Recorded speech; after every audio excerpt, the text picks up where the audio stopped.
Hello and welcome to Soul Science with Namaste Carly.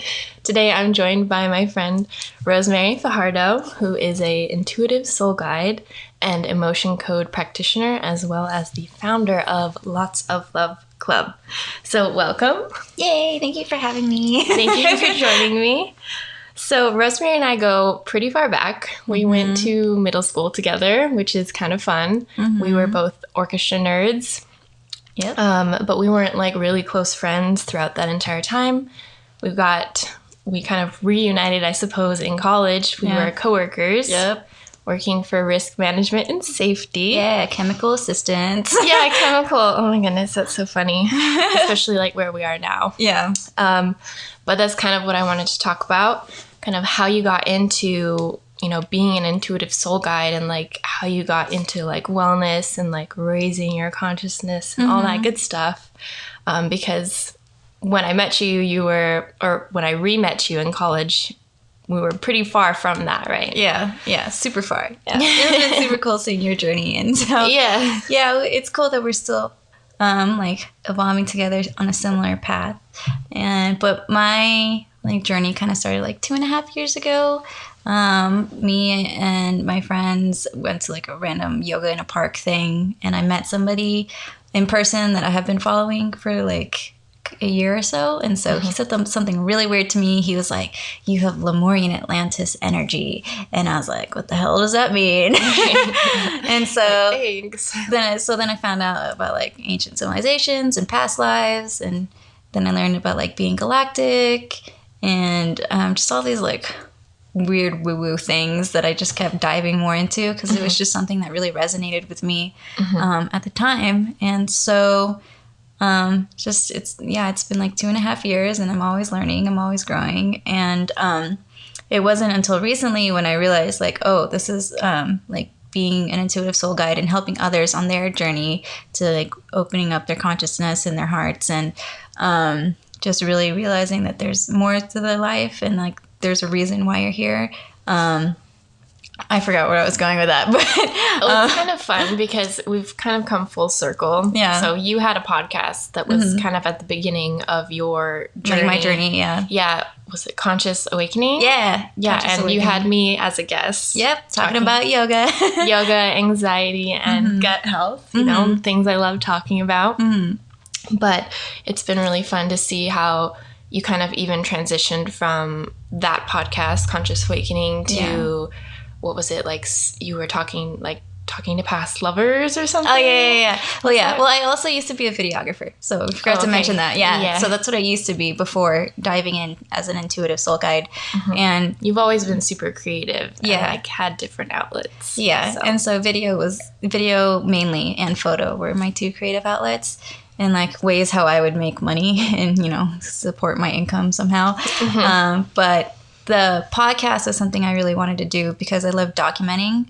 And so the very first episode is with that guy who was like, yeah, you have Lemurian Atlantis energy. And so I just thought it was fitting because he helped me kind of awaken and dive deeper into this, that he was the first episode. But I learned a lot from, my guests like you. I learned a lot about yoga and gut health and anxiety. And it was just a way for me to learn, but also to share with others who may be starting on their journey as well. But I mean, I don't do it anymore because I've shifted. But I feel like we always shift and totally. Always grow. Process. Yeah. And so, it's just been like unleashing layers of myself that weren't serving me anymore, and that's what helped me realize that this is what I'm meant to do now. It's like, as I said, helping people on their journey and essentially their soul journey, but most importantly, like returning to the love within themselves. Because I've recently, like literally 2 days ago, learned that my specific calling is to open up people's hearts and return back to like the unconditional love that they are. And I knew that after I had already, founded Lots of Love Club, but Lots of Love Club was something that was just really calling to me, and starting that and just building that from little old me. But now I have an awesome volunteer team, so it's cool to see other people who are resonating with that message as well. Cool.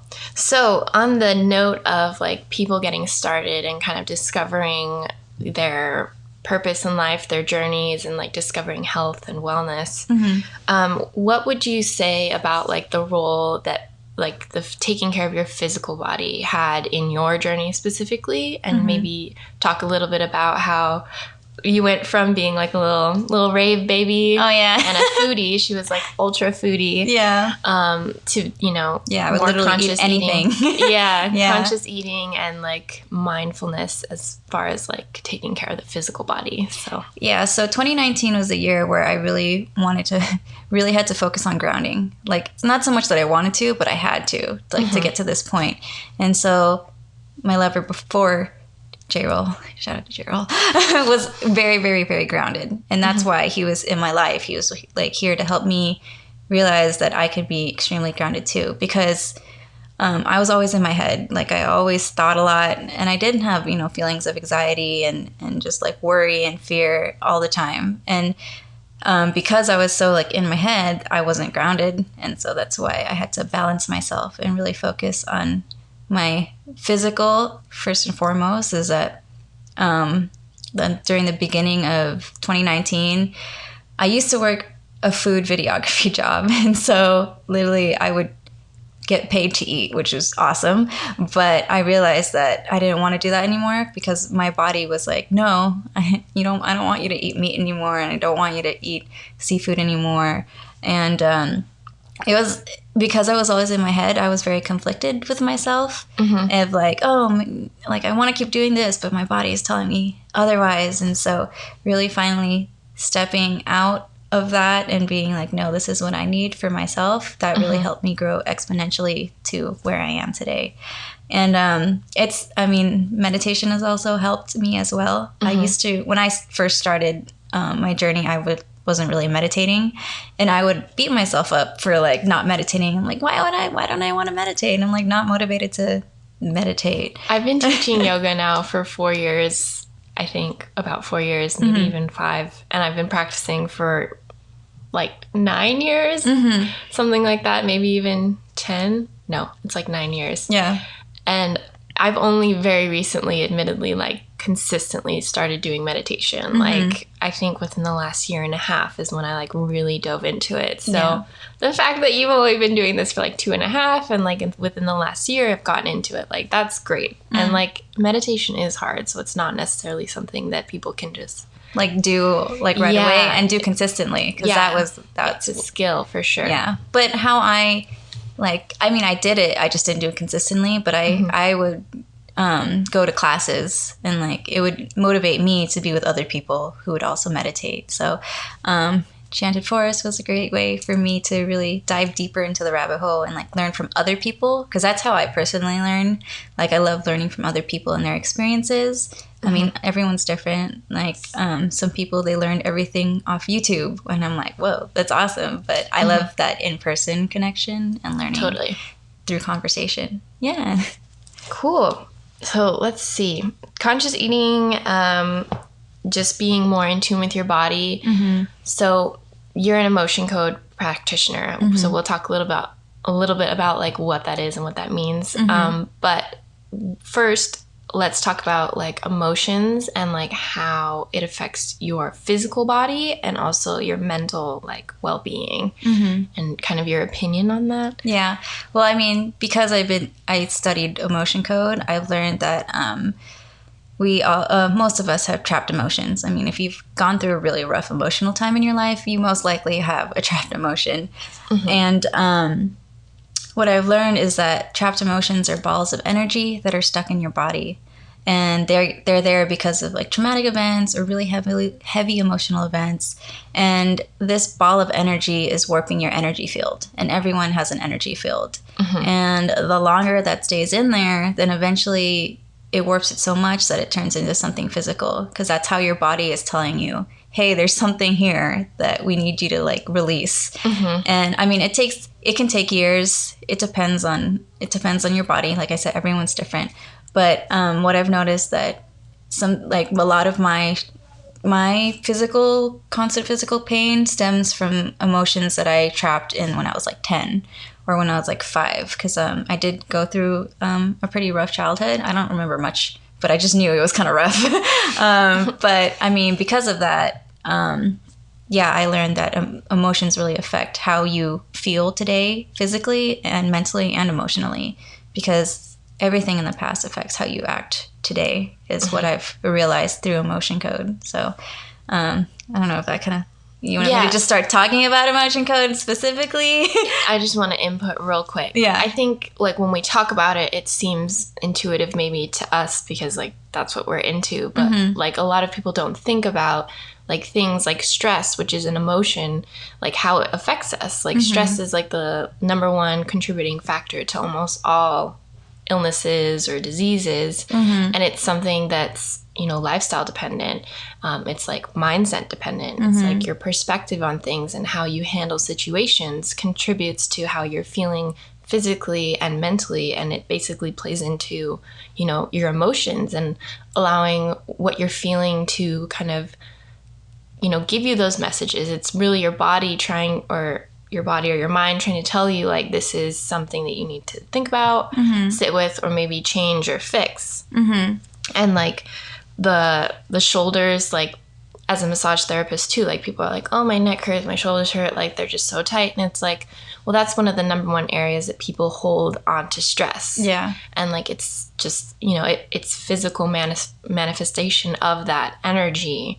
And like we talk about like energy is everything, or everything is energy, but like that's actually it manifesting like on a physical plane, and that people can then like experience it if they're not used to like the energetic plane, like that concept. Yeah, because essentially it's the foundation of the physical pain. Yeah, this energy that's stuck in our body. But I mean, since it's invisible, we don't know it's there. Right, but we can feel it. We can feel it eventually when it's like your body is like, hey, I need help. Yeah. Yeah. Can you look at this? Yeah, Like, pretty much. yeah. It's funny that you mentioned that though, because I took a meditation training last year. So it's been like a year now, a year and a half. And they talked about like how all illness like actually manifests first on the energetic plane, like you were talking about. And that like when you can clear the energy field, then you can kind of prevent the physical illness from manifesting. So I thought that was kind of interesting. So with that said, can you kind of elaborate more on emotion code specifically and like what it is, how it works? Yeah, Who should get it? Well, so emotion code is a modality of energy healing, and it was founded by Dr. Bradley Nelson.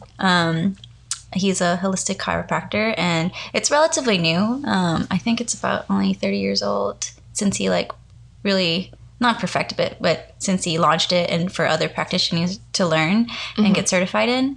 And so what happens in emotion code is that we remove trapped emotions that are stuck in the body and trapped in the body. And like I mentioned before, they're trapped due to like really heavily emotional events.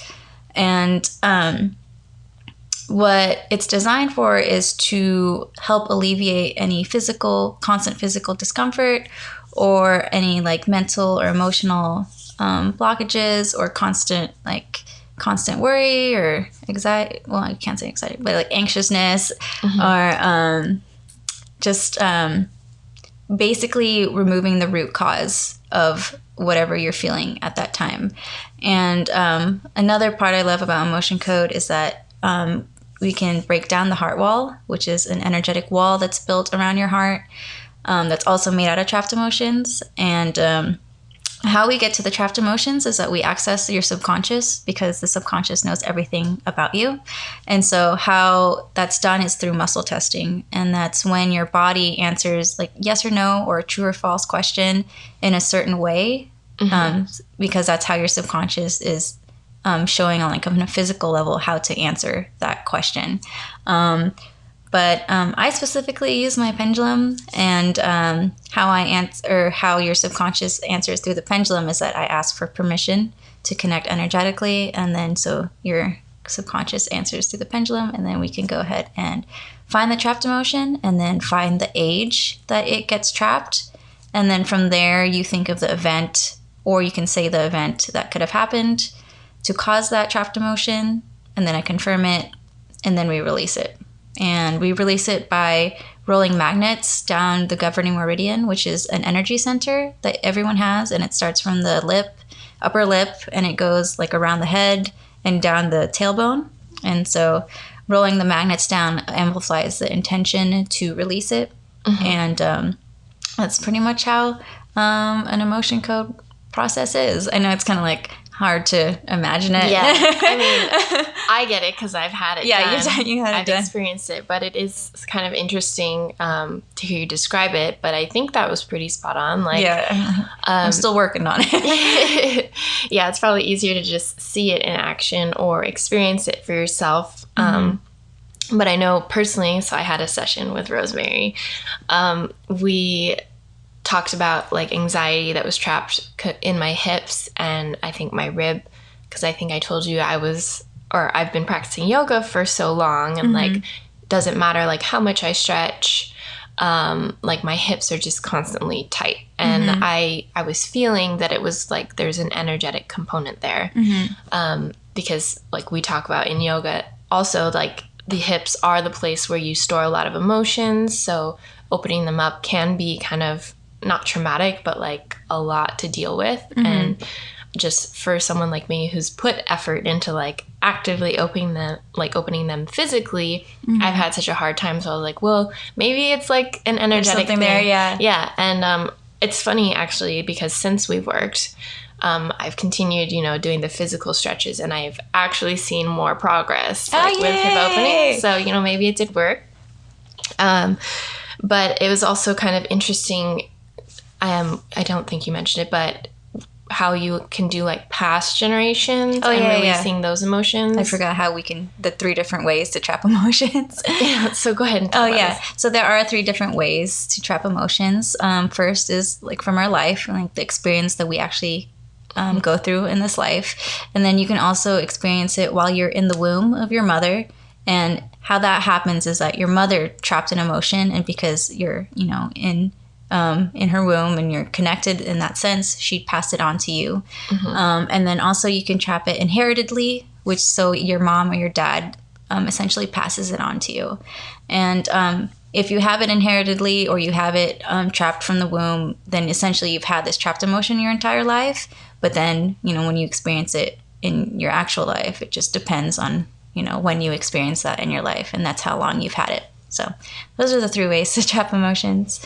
Yeah, I thought that was interesting because in addition to like my personal emotions that were trapped in my hips, we also explored like the ones that were trapped in the womb. And I just thought it was really interesting because there was a lot of, I think we talked about there was like abandonment and anxiety or anxiousness. And that made sense because my mom was adopted. So like kind of abandoned on the most like actual level. The level of abandonment. And like how that, maybe subconsciously affected her and then also affected me.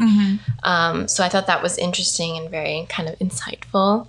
But I do think that like talking about the emotions and the experience also adds to the effectiveness of the emotion code session, because a lot of times like people have stress or they have these emotions and they don't even realize that they have them until you sit down and like talk about it. Yeah. Like I was actually just reading, I think yesterday, how like stress is so prevalent in everyone's lives that like sometimes we're so stressed out, but we don't even realize it. Like we just think that's normal. And like, that's just how we've always felt, and that's how we're always going to feel. So it's not until like you talk to somebody about it and you're like, oh yeah, I am actually feeling that, or like that awareness. Yeah, exactly. Sorry, I just remembered one thing I forgot to say. So in an emotion code session, when these trapped emotions are released, they're gone forever. And so, for example, if we find lost at age 10 and we remove lost age 10, it's gone forever. But you can trap lost again. Like say, for example, tomorrow you feel like you're going through a crisis or something, emotional crisis, and you feel lost again tomorrow, then you can trap that same emotion of lost in the future.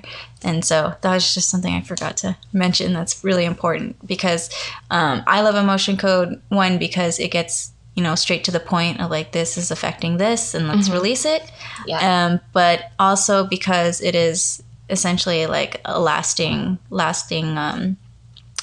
deep healing that happens within you. And all healing is self-healing. And so whenever you do any energy work, it's important to be open to the energy work because you are the one that is healing yourself. And so if you aren't open to talking about your emotions, then it's not going to help you because you're just essentially blocking the release of that emotion. Right. Or if you're not even open to emotion code or energy work in general, then it's not going to work. You're not going to get any benefit from it. Yeah. And like people could chalk it up to like placebo effect or whatever. But in my personal opinion, like placebo is just something that we don't understand yet. Like we don't have the Western science to comprehend what is happening. Because like a lot of things like emotion code, Reiki, energy work, even acupuncture are like chalked up to placebo effect. And like it really is kind of hard to differentiate what is effective because our mind thinks it's effective or because it's actually doing something. But I definitely think there's an interplay. Like it's a little bit of both. Yeah. And like our Western science just hasn't really figured out how to like quantify it or explain it, but that doesn't mean it's not real. Yeah. But like, again, if you're not open to any of it, then of course it's not going to work. Yeah. And that's just how it all and there's so many different types of energy healing modalities. It's just also whatever resonates with you. Like totally. Before we started this, I was talking about my first quantum healing hypnosis session, and that's like something that really called to me, but to other people it might not call to them. But everyone's different.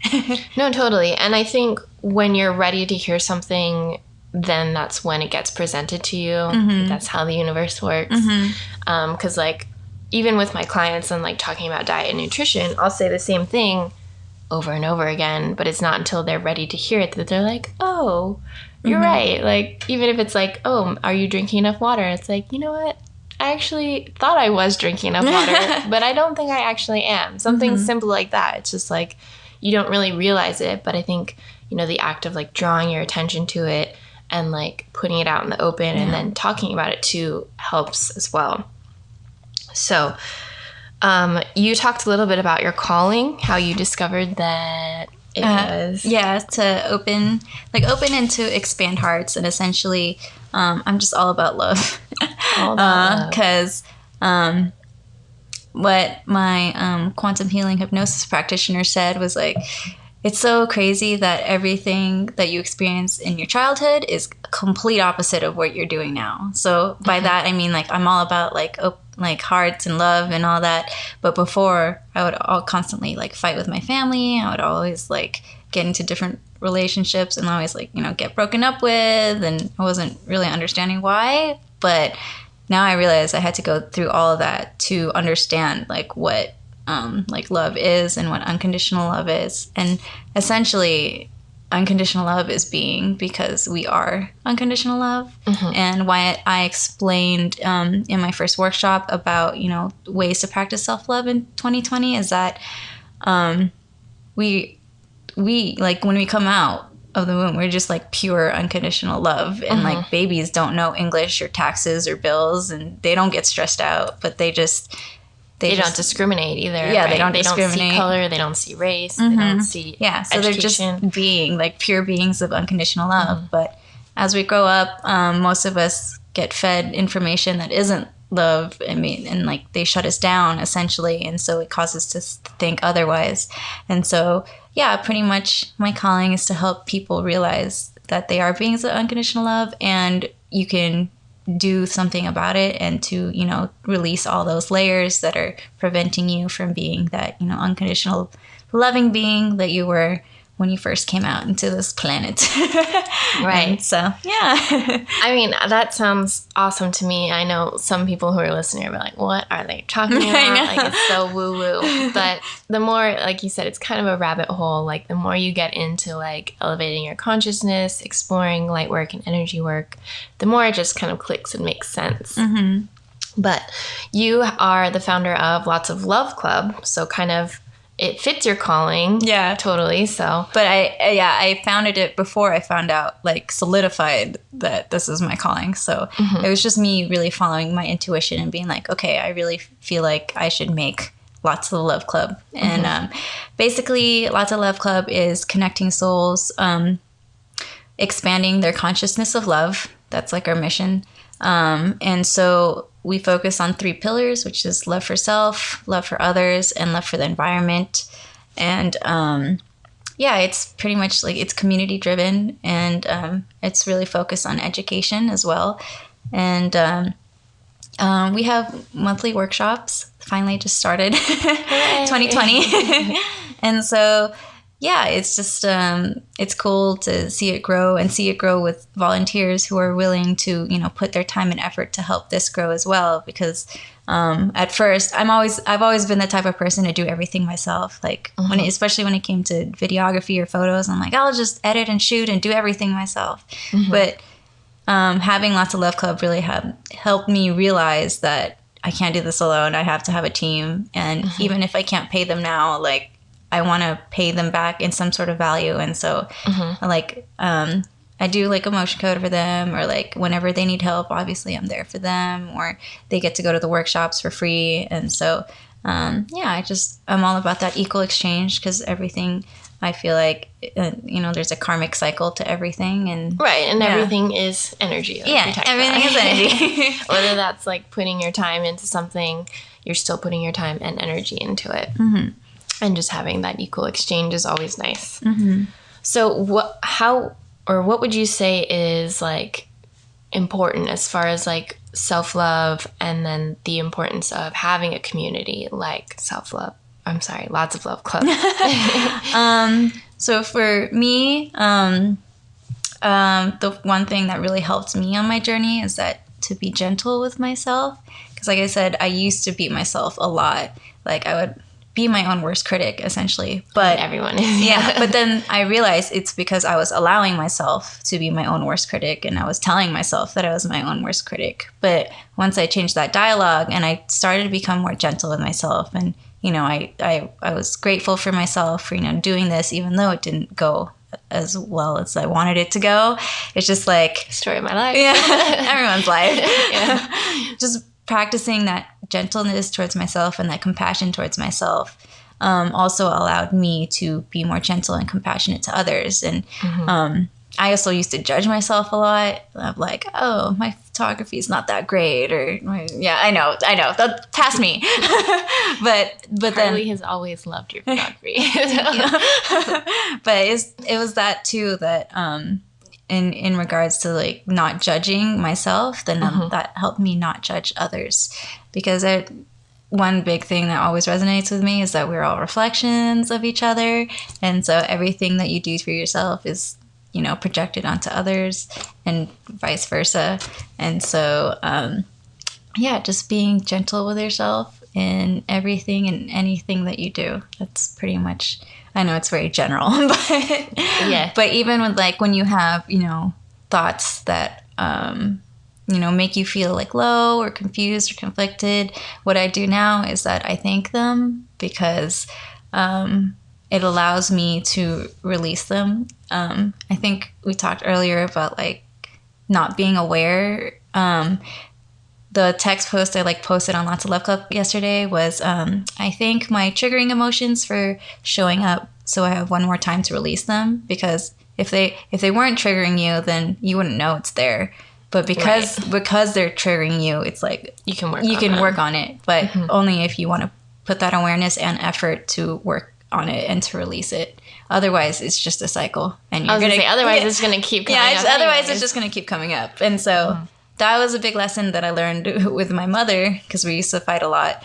And because I've stepped out and like moved out, I've learned to, be gentle with myself, and I'm learning to be gentle with her, even though she still irks me sometimes. But it's a long process.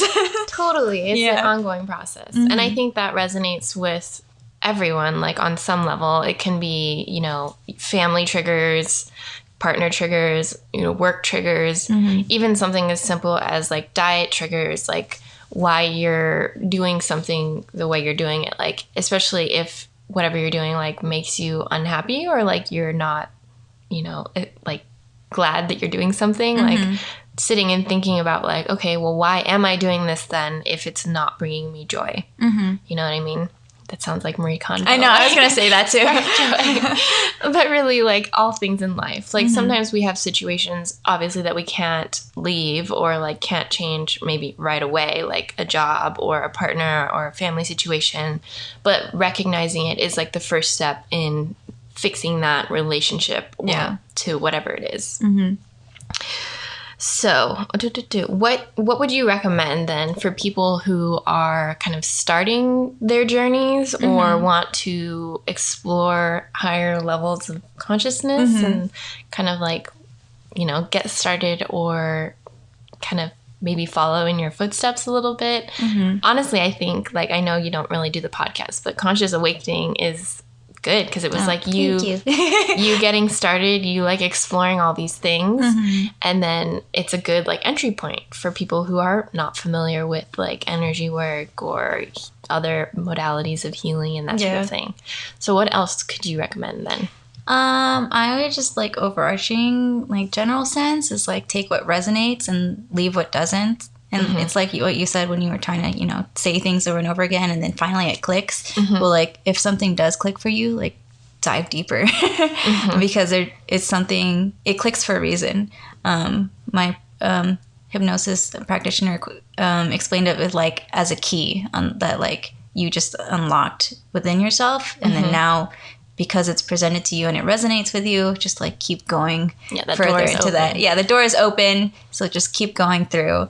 And until like it doesn't resonate with you anymore, but maybe something else resonates, then just like follow that path.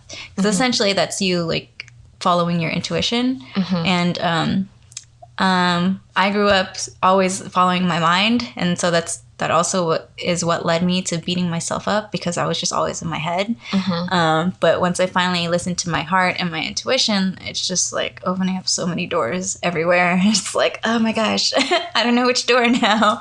But that's for like, I feel like that's for anyone who's starting. Is that once you start that one door, open that one door, there's like way more other doors to open. So just if emotion code doesn't resonate with you, then okay, it doesn't resonate with you. But maybe Reiki resonates with you, or maybe talking about diet resonates with you. And so just whatever, take what resonates and leave what doesn't. Yeah, totally.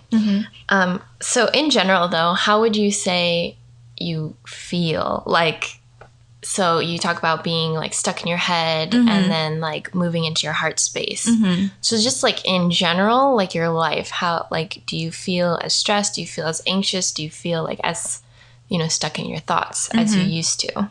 Well, I still have moments of like being in my head, but then now I've become aware of like being in my head space versus being in my heart. Like I can discern whether or not like it's thoughts or intuition, but that like comes with practice. Right. And so, I just feel like life is great and like life is beautiful. But nobody's perfect.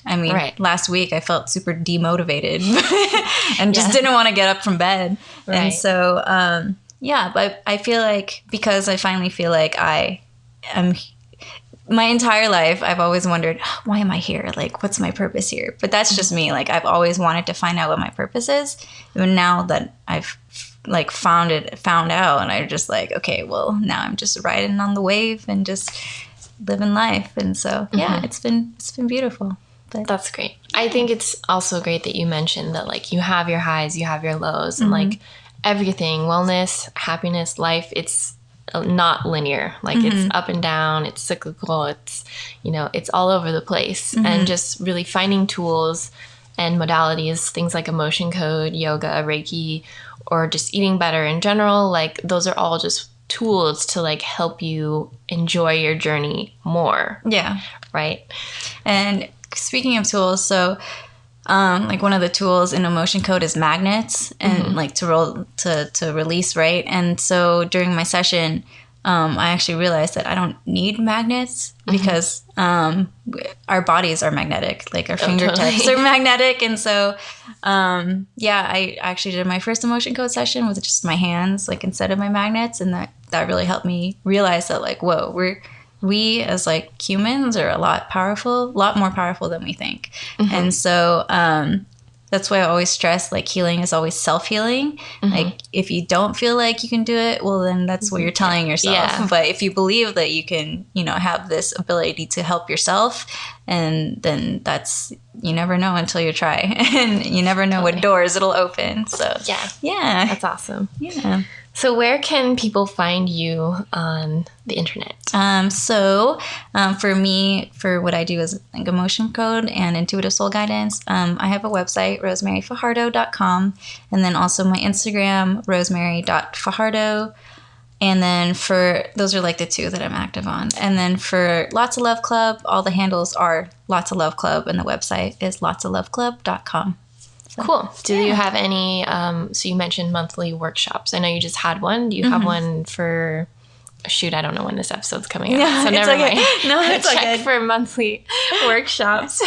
I mean, if this releases before February 9th, my next one is February 9th.